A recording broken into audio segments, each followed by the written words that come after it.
um, this is totally unrehearsed. We have no clue what's going on. I'm not even sure the following stories really exist, but I can say this is Dr. Natasha Money up at the studio here at 833 Water Street. My name's Milo Redwood. We're not going to repeat ourselves or anything. Uh, this Wait a is minute, all wait a minute, wait a minute. I get a minute. Do I get a minute? Do I get up to. a minute? I get up to a minute. This is Milo Redwood, my good friend. I thought he was my good friend until some of these things happened 25 years ago? What is Yeah. it? It was 2000. before the Twin Towers. That I could say when life was Yeah. so good. 2000. We were so innocent back 2000. We then. want to tell some road trip stories today about this road trip that just kept going on. And it was before van life, y'all. We were taking my Mitsubishi Mirage, 4-door, no fancy things, no cell phones with GPS, no smartphones. We had like maybe one flip phone between the two of us. Texting didn't exist, I don't think. You can check us. It didn't exist to us. We didn't know about texting back then. No. So we're gonna do a little he said, she said, maybe. See how this goes. Or she claimed to say. But anyway, we also had an atlas. We had an good atlas. And I believe, where is that I atlas? still have the same atlas in my I think car. I bought it. At one point, he just like threw it. He did not buy it. He just like threw it in the back of my car. And I remember us getting into this fight because I was like, that's disrespectful. And he's like, take a look at what's going on in the car. It was kind of messy at that point. See, even the name Mirage, that's why I'm not sure any of that happened. We named the car on this trip because early on in the trip, my car broke down and we decided she was Lucy when she was good and she was Lucifer when she was bad. That's good. Yeah. I'd forgotten about that. Yeah. These are those tidbits. Anyway, why don't you start with your side of the story? My side is I had nothing going on. Yeah, that's probably right. And here we were in this little town, and you know how sometimes a road trip is all you need, but to actually leave, to actually get it started can be tricky. Like one can make all sorts of excuses not to go. But for whatever reason, Natasha and I, we would sit down and we both loved words, and I think we drank tea. And I don't remember how it happened, but as I recall, there was no hesitation. We did these notebooks. We had these yeah. notebooks where we wrote down our ideas and we wrote to each other. And we came up with this idea and we called it the Harvest Project. And we were going to go on tour or across the country gathering other people's stories. But what happened was we ended up with so many stories and our stories don't match. And so we do have some audio somewhere and a lot of photographs, but that project never came through. But the project of our stories, well, we're trying to work that out right now. Yeah. So maybe you can start us off. Well, let's see. We pointed the car eastward, and Virginia Beach, north. Oh yeah, because we flew out there. See, the road trip really didn't start right away. Yeah, that's right. We flew. Yeah. Yeah, that's right. It's very foggy. When did it? What was the first thing? Oh, okay. This is why. Yeah. So we flew into DC so we're right now in a small town of Port Townsend, Washington, if we haven't told you that. We flew out of Seattle. We flew back east. This one also partially grew up, had some roots in Virginia. So we both had Virginia roots. So we flew into DC. We took a rental car down to my folks in Virginia Beach. And then he went back up with the rental car. Oh, I wasn't even allowed to drive the rental car because I was 24. Yeah, that's it. Yeah. And so he drove the car back up to your family, and then I took my little Mitsubishi Mirage, and I met you up in Northern Virginia, Nova. That's why it's cloudy. So we really didn't, the real road trip wasn't underway until, a few days later. Yeah. And I mean, I honestly, I don't, you know how sometimes you think they're the worst things, like it can be something goes whacked, and then later you're like, actually, that started the story. Like the car. Yeah. And I really think Limerick, the lucky town of Limerick, where, you know, if it's scorching hot and you can smell the tar in the parking lot and you just go in there, in the food. Remember, Yeah. iceberg lettuce was all the rage and probably still is. Yeah, Remember like that? 25 years ago, I was a vegetarian at the time. I think he started out a vegetarian on the trip and very quickly ended up not being a vegetarian. That's true. I couldn't live off of. Because the vegetarian option was a grilled cheese everywhere. And so That's yeah. right. So we end up in Limerick, Pennsylvania, this small town. We stop at a diner. And when we stop, my car is playing Steve Earle. And when we came back out, everyone in my car was having a reaction. Steve Earle, we still love you. but my car didn't start. Yeah. And then it was just, there you are, not too much money. You just want to get home and hot Trip day. hadn't even started yet. Yeah. Yeah, it really, thinking back, that really was, some would call that ominous. It was ominous. Yeah. But it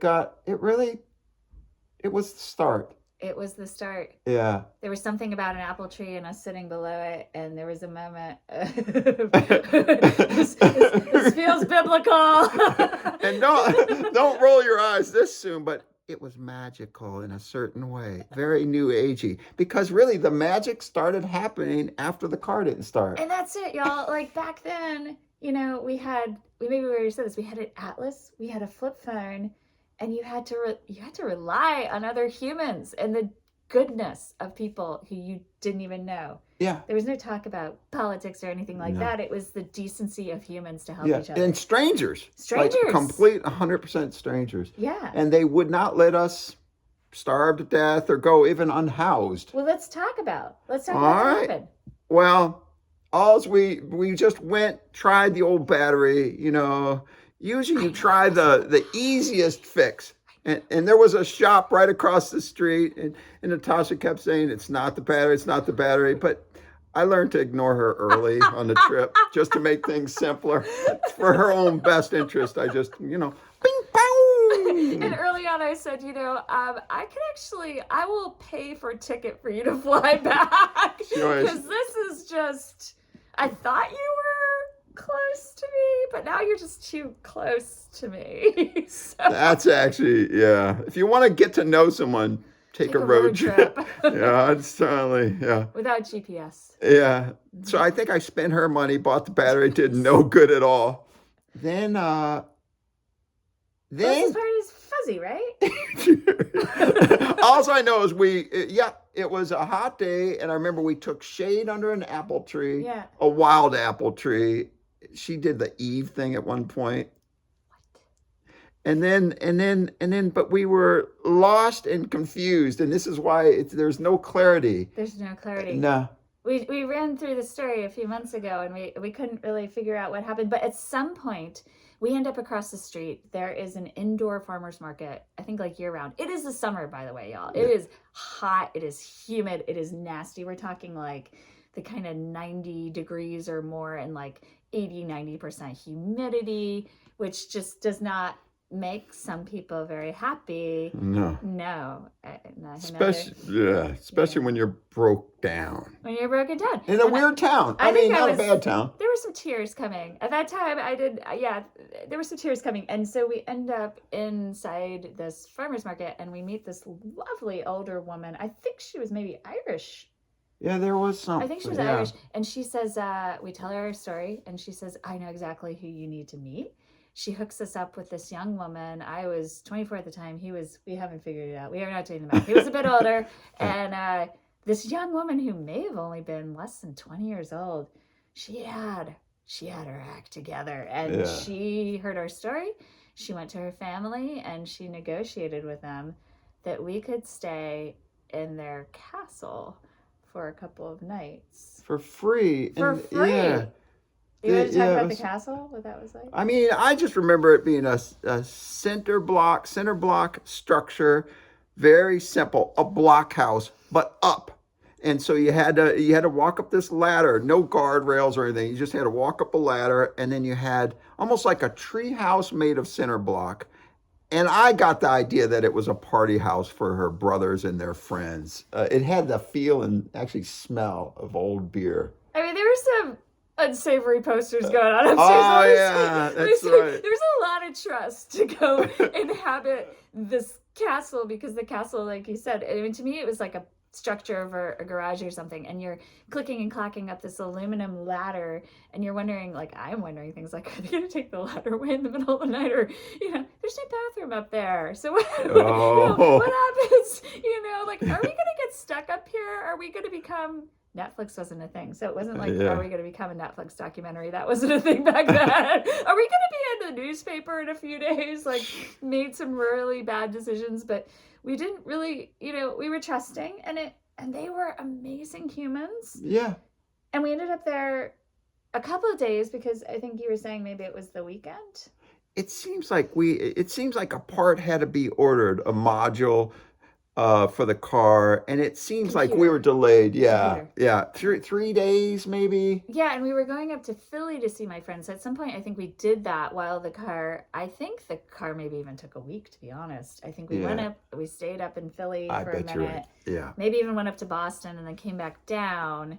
Yeah, I bet that's scattered. Right. Yeah. And then we came back, I don't know if it was $1,000 or $2,000 later. The car went again. Yeah. Where did we go?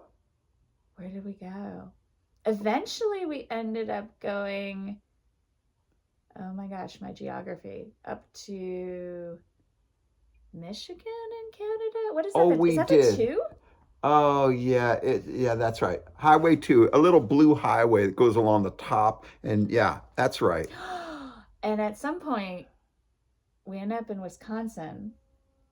And one of the best things happened, which he said he doesn't trust me. This is not true, because this is the turning point of the trip in terms of this one trusting my intuition forever on. Again, flip phones. So we hadn't had a good meal in a long time. We were eating power bars for like lunch and dinner, and that kind of condensed whatever's in there. Yeah. It did not make for some happy individuals. And so we were in this small town of, what was it called? It was not Madison. It was close to Madison, right? It's a college town. Yeah. And I was driving, and I stopped at this light, and I said, we had passed some diners, some, like, what do you call it? Like, some, like a Denny's or something. Yeah. And he's like, stop. And I'm like, no way, we're getting a good meal for once. And he's like, stop, we're hungry, stop. And I said, no, I have this feeling. And I put us at this stoplight where you had to take a left turn without a left turn signal. And I just had this feeling that we had to go in this direction. And he was like, we keep, the light, it was so busy that we'd gone through 4 cycles of the light. And he's like, turn around and go back. And I said, no. And we end up on their main street, and it was gorgeous. And there was a cafe called the Black Cat. And we walked in and got the best meal of the trip. And I'm happy to say, I think the place is still working. It's still going, and it seems like even back then it was a bit of a co-op. Like they had kind of like a family room in the back where you could have your kids playing, and it was a community, almost like a co-op. Good food. Yeah, and near the water. And beautiful, like you walked in and it was all wood, is what I remember. Yeah, old structure, probably Victorian or very old. Yeah. Really fine. Black Cat. Good Black vegetarian cat. Food. Yeah. Long may it run. Yeah. So that was where he said from then on he was never going to doubt my intuition. Yeah, I said that. He said that. But at some point in this trip, this one stops talking to me.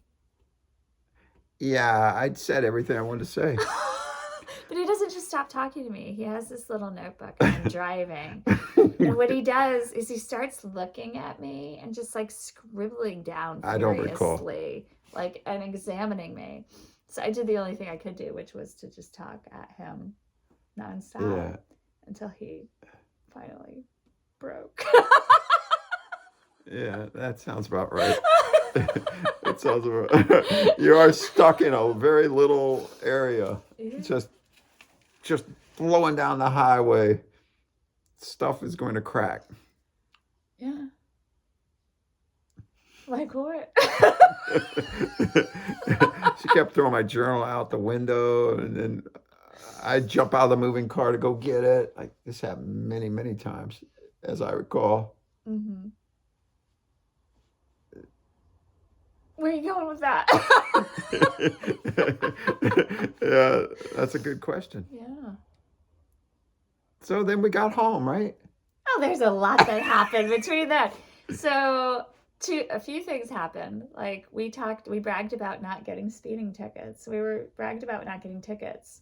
And so then in one state, I got a ticket, not for speeding. I got a ticket for doing something, I can't remember what. Like I wasn't supposed to. Littering? I was trying to throw him out the window. Yeah. They told me that was not acceptable in whatever state we were in. They weren't going to take him. Yeah. And so I got a ticket for that, but it wasn't a big ticket. And he bragged about you can't get a speeding ticket in, was it Montana? Yeah. And he gets a speeding ticket. His ticket's even bigger than my ticket. And at this point, we don't have much money. It went into the car. It went into protein bars. It went into crappy motels. I remember it was Libby, Montana. Libby, Montana, he gets his ticket. And I don't remember if it was before then, but I am someone who prides myself on being very organized. And at that point, I left the spare keys to my car in the hotel. And they were so kind. They were mailing them back to me in Port Townsend, Washington. We had like a couple of days left on our trip. But of course, in that time, we stopped in Glacier Park, which is gorgeous. But we didn't even want to see it because by that time, we didn't even want to see each other. And so we go and we have this beautiful breakfast, and I go to get something out of the car. And I put the key in the trunk, and I turn the key, and it snaps off. That's what built up anger will do. And of course, I came out, nice going, Natasha. Nice going. Just to help alleviate any furlings. I think he did it because he didn't want the trip to be over. And so, like, energetically, he was like, this is a gorgeous area. We're going to stay in Glacier Park. He did his magic, and boom, the key breaks off. And I have AAA, but they were like, it wasn't, we weren't sure. It was over an hour away. Yeah. And again, not great cell phone reception, but for some reason, somebody agreed to come out and help us. Yeah, it was East Glacier Park, the lodge. Yeah. I believe that's right. East Glacier. Big. I remember the fireplace was huge. You could probably park a Volkswagen Beetle in the fireplace. I remember that. And then also that she broke that key and got us stranded. Yeah, I did. I broke the key. I did it. Yeah. I did it. All by myself. Good thing. Yeah. But the most amazing thing happened. This man, who we should really remember his name because he was a big part of our trip. Thank you, sir, if you're out there. He came and he extracted the part that broke off in my trunk. He put the remaining part together, and he somehow magically formed an entire new key for us. I think they call it a locksmith. I think he knew I needed to get rid of this one. And there are grizzlies in Glacier, so I did consider giving them a little snack. Yeah. But at that point, he hadn't eaten much, and so I wasn't sure how kind that was to the bears. I poured bacon grease in her sunblock. This is a full confession. I have no idea why that didn't work. I thought it was genius.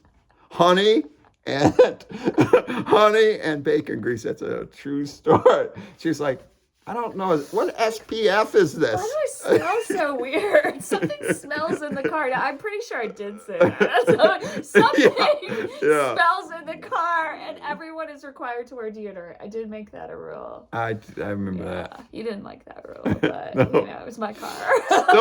Still don't like it. It's starting to heat up in here. Yeah. And then when we got home, like a day later, the funny thing was we had both zeroed out of our bank accounts. Oh. There was no gig economy, except you No, made your own gig no. economy, Oh, yeah. and but you picked up some work pretty quickly. Yeah, it was. I mean, I have to say, as I see it now, as the old man, I think when a person just gets clear, I think things do kind of. It sounds old and trite, but I honestly think clarity is like a magnet because we both Yes. had work. We were running thin I on the trip, literally right? zeroed out of my bank account. Yeah, I thought I that's literally right. zeroed Yeah, out. Yeah. yeah, and I didn't have a bank account, but Yeah, anyway, you didn't have a bank account. my sock account with the folded up dollar bills was running pretty thin, and then within, I mean, days we were. It was definitely within a week. He Yeah, yeah, gets a painting gig, not like this. He wasn't doing this kind of painting yet. He was yeah. painting houses, and a place where I think I had worked. I didn't even apply for a job. They just offered me a job Yeah. to help with their program, and I think he's right. Like that's something about, and that's where I am right now. I'm in a place where I lost my job on April Fool's, which is a whole other story, which I'll tell another time. But yeah, the clearer you get, I think the easier it becomes to attract. And I'm not talking about, there's a fine line of that magical realism of write it down, make it happen. I mean, because everyone has different circumstances, but we on that trip had no plan except to gather other people's stories.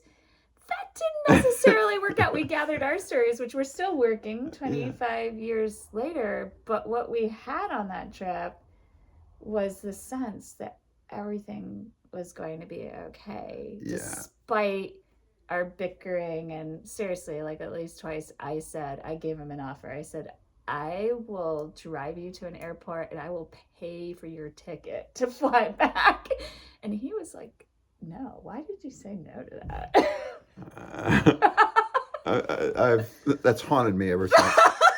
It's haunted me. Why I would just endure. Anyway, so when in doubt, take a road trip. I've always said that. When in doubt, take a road trip. Yeah.